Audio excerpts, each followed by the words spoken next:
Yang saya hormati tuan rumah ya, dan para romo yang hadir pada kesempatan ini, terimalah salam di dalam Dharma. Namo Sang Hyang Adi Budaya, Namo Buddhaya. Namo Buddhaya. Setelah melalui perjalanan yang cukup panjang, rasanya kita lega sampai di tempat ini, dan cuaca sangat mendukung sekali untuk tiba di sini, tidak mengalami kendala apapun, tidak hujan, dan perjalanan lancar. Dengan satu tujuan, kita memberikan dukungan doa kepada teman sedharma yang telah tiada, yang telah wafat, yaitu Bapak Udiono.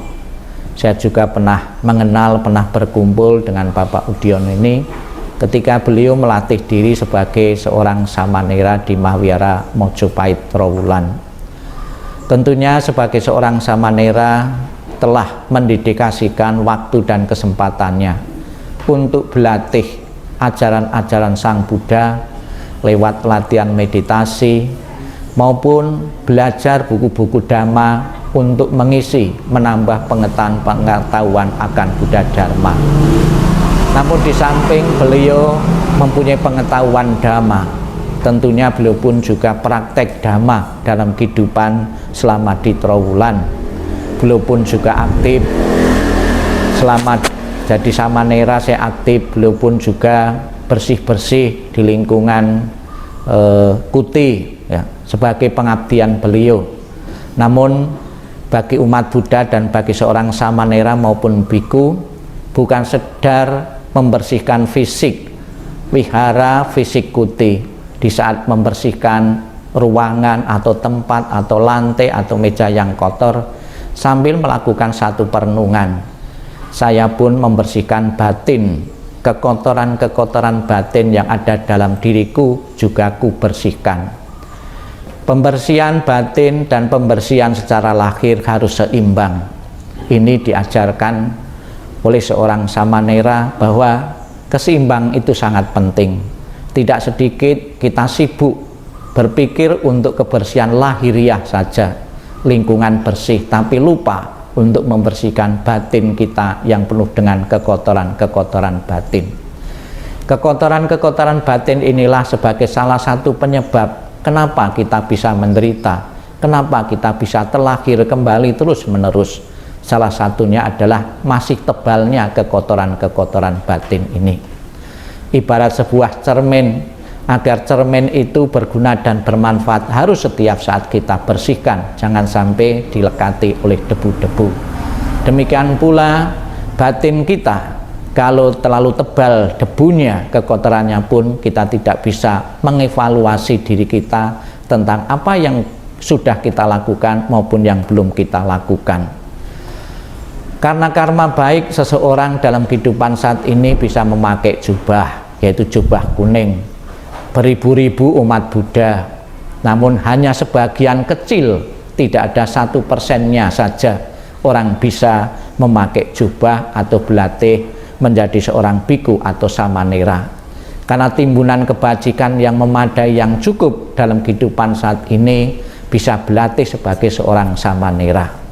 Mudah-mudahan dengan latihan sebagai samanera dalam kehidupan saat ini, yang luhur samanera pun dalam banyak kehidupan-kehidupan yang akan datang pun tetap memelihara tekadnya untuk berlatih, untuk mencapai pembebasan, yaitu nibbana.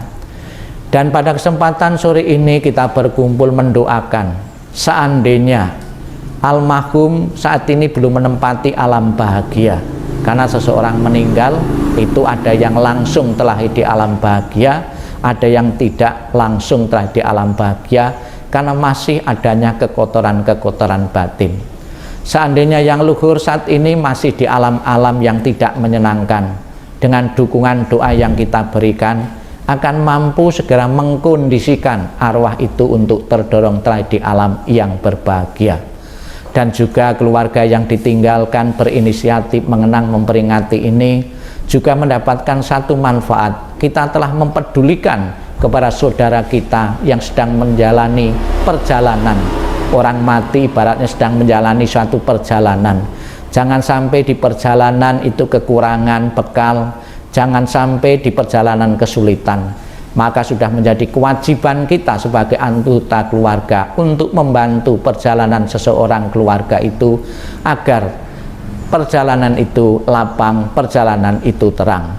Semoga dengan peringatan ini juga kita akan selalu diingatkan bahwa apa yang terjadi pada almarhum Pak Udiono mengalami kematian juga akan terjadi pada diri kita juga, tanpa kecuali suatu saat nanti kita pun akan mengalami kematian.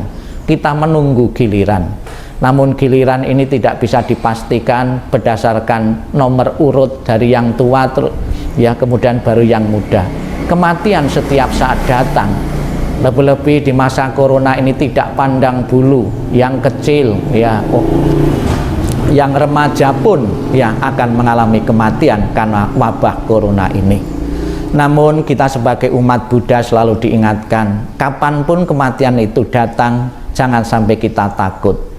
Bagaimana agar kita mempunyai tidak memiliki ketakutan dalam menghadapi kematian, yaitu kita mempunyai bekal yang cukup. Bekal cukup itu adalah kebaikan-kebaikan yang kita tanam setiap saat melalui pikiran, ucapan, dan tindakan sebagai bekal nanti, sebagai bekal yang menentukan kelahiran-kelahiran di alam-alam yang lain. Semoga dengan terlaksananya peringatan 1 tahun ini, keluarga merasa puas dan lega, dan juga para romo ya, khususnya Romo Sakya merasa puas dan lega karena mendedikasikan waktunya, pengabdiannya, salah satunya mendoakan sesama sedharma yang telah mengalami kematian, semoga terdorong terakhir di alam bahagia. Sadu, sadu, sadu.